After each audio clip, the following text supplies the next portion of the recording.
It's identified in our rough sleeping strategy that we're in desperate needs of homes for people, perhaps people who might be homeless or on the verge of being homeless, or perhaps in first steps of some accommodation with our partners, St Martin's. So this is really important. The fundamental issue we've got in the UK and Norwich is we do not have enough housing.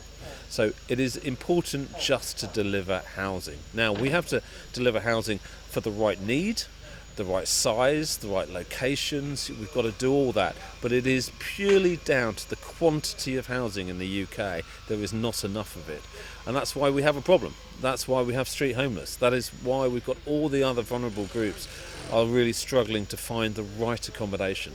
None of us can do it by ourselves. It's too big a problem. But if you can work with people who've got the same ethos as you, what more can you ask for? And the results are behind me. Modular is a really interesting system. A lot of people have been talking about the system for the future, but it was because of speed.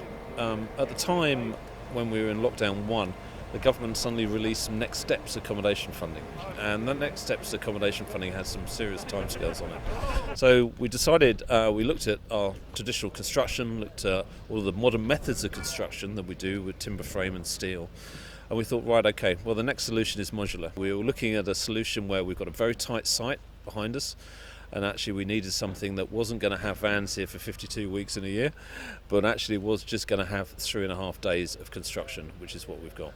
Having just been around the homes, I feel quite emotional because it's so wonderful to see these homes that have just sort of grown overnight in a way.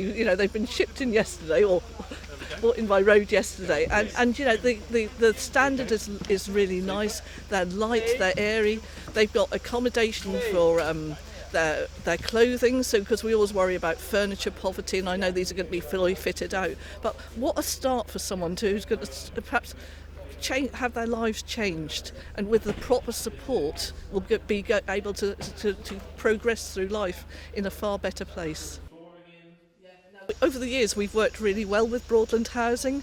They have the same ethos as us. They have the same desire to try and help people who are on the verge of homelessness or are homeless. And we just have a really good working relationship with them, and it's part of our partnership working. So always a joy to work with them.